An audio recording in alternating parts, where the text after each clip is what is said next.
Straight and true to the finish line stripe, the Kilgore Express has done it again. A fourth consecutive Top Fuel World Championship for a team now that has been nothing less than the gold standard in professional drag racing for almost half a decade.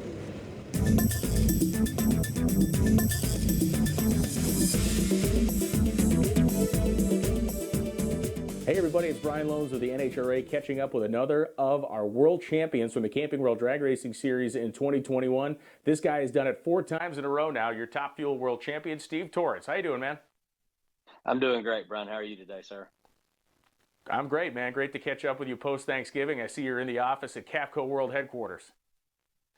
Yeah, the world headquarters for Capco Contractors.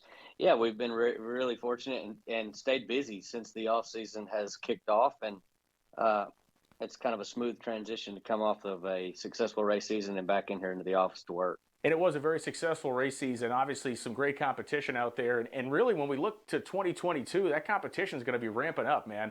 Brittany Force chased you right down to the end of the season, and we look at now guys like Tony Schumacher coming back, some rumors of some other of the younger drivers coming back into the fold as well. And I guess the competition is what keeps you fresh, right? Brittany has been a contender for the last 3 years, just hands down battling with us. And Grubby's got that thing on a rail, just running as fast as it can go. And we're trying to play catch up with how hard they're running. But with that being said, I mean, you got rumors that Austin's going to be back out there, and he's one of the best leavers in the class. And then AB and Justin are going to be stout. So and then Josh Hart. I mean, that kid came out, and I think he's going to run a full schedule this season, I believe. And he's ran really well anytime they've come out and wherever they've been. So competition is definitely stepping up. And I mean, not that it was light before, but I think it's going to be tougher now. And when we look at teams that win championships, racers that win championships, it really is a whole organization that has to succeed. And the last 2 years have been needing to basically adapt to different scenarios. 2020 was crazy for its own way. And then, of course, in 21, we're racing the Winter Nationals in August. We're going to Bristol in the fall. Talk a little bit about your team's ability to deal with these kind of rolling with the punches situations. You know, with Richard Hogan making all the calls on tuning the car, and then Bobby helping him in the crew chief lounge, Justin Crossland out there making sure everything's good with the car, and just the way that this team works together, they're very adaptive. They're able to look at the situation, figure out what we need to do to make it better, or just collect information and make an adjustment wherever we're at. I mean, we struggled at Pomona for what would have been the Winter Nationals, I guess, but no one had ever been there in those conditions, in that heat. And so I think we weren't the only ones struggling by any means, but their ability to just roll with the punches and adapt is what makes us successful. It's what makes us do well. And it's just as me being a driver that kind of goes with the flow with whatever's going on and just go do my job. I don't get that done always, but I try to. And so when you have those group of guys behind you with that mindset and that ease of adaptability, it makes it better for me. You know, it was during that Bristol weekend that it was announced that you're going to be part of Team Toyota for the 2022 season.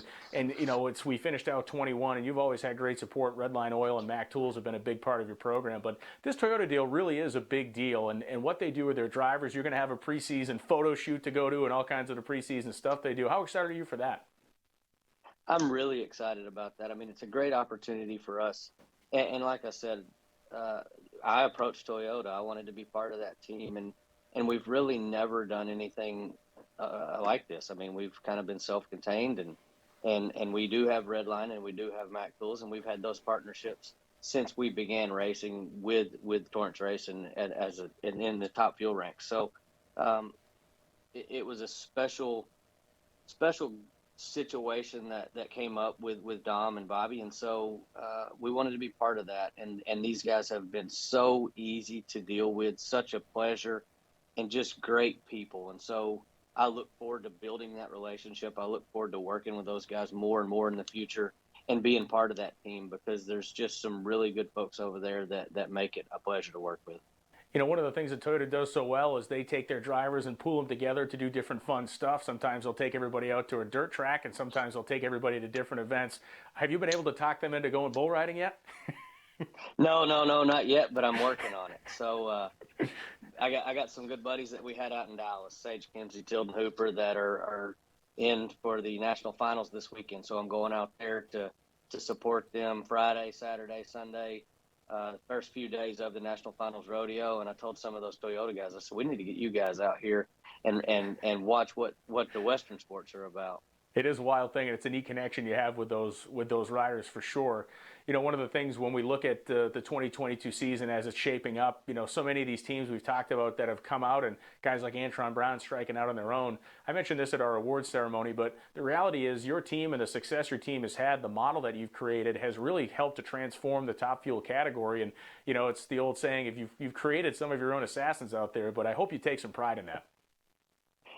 We really do. I mean, as a family-run, family-race team with Mama Kay running the ship and Hogan and Bobby, and then my dad, he always says that he's there by invitation only, but I think I am too, because we could get anybody that would jump in that seat and drive it. But, you know, it's taken a lot of hard work and a lot of time to get what we have.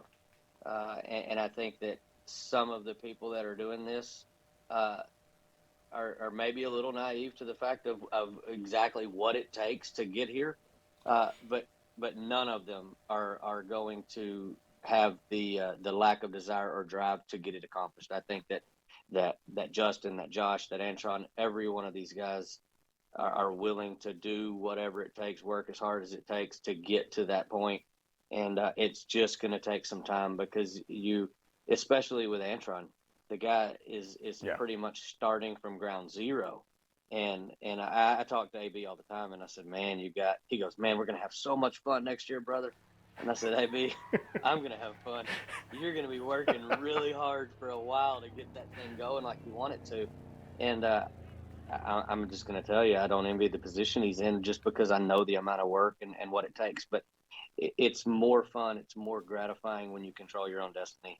And when you look up there and you look at your team and you look at your stuff and you look at everything you have, and it's not just yours. It's what you've aspired for your whole life. I mean, that's what Antron and I both have wanted to be race car drivers our whole life. You know, you mentioned pride and family, Steve, and recently you were honored in your hometown of Kilgore, Texas. They renamed a street in your honor there. And, you know, there are certain things. We're all from different places, and so many of us come from small towns, whatever state you're from. That is a very unique honor. It's certainly very cool to be honored kind of in the place you're from. It's just so special and neat, but also goes against everything. I'm like, man, I'm just the guy that drives a pickup and rides a horse and goes and does dumb stuff in a race car 24 weeks a year. But nobody knows me that I went to school with as Steve. Everybody that is my age that I grew up with, I'm Stephen Torrence. And it's funny because Nat goes, why do they call you Stephen? I said, that's my name. And that's what they've known me for my whole life. I mean, that kind of caught on later in life, and, you know, in college and after school, and then kind of at the racetrack with the Steve-O deal. So it's been pretty cool, man. I mean, it's crazy to think I'm the Grand Marshal of the Kilgore Christmas Parade, and they recognized us and named a street after me. I'm like, no way is this real. No, it's great, man. It's a great thing. Again, I'm a small town guy, and I sympathize on the name thing because I don't have a first name. I'm just Lohnes. Around here, they just call you by your last name. So Lohnes, okay, here we go. But yeah, it's a great thing, Steve, and I'm glad you're able to experience that stuff. Certainly glad that the 2022 season is shaping up really in Top Fuel to look as strong as I think it's looked in years. And you're gonna have your work cut out, but I have no doubt about it that you guys will be ready to go for the Winter National. So thanks for taking some time with us today. Thank you very much, Lohnes. Appreciate you, brother. Steve Torrence, 4 times in a row, the Top Fuel World Champion of the Camping World Drag Racing Series. He will aim to do it again for a 5th time, and he continues to rack up wins at a rapid pace. Thanks for watching this interview. We'll be back with more championship interviews across the Camping World Series, Lucas Oil Series, and others soon.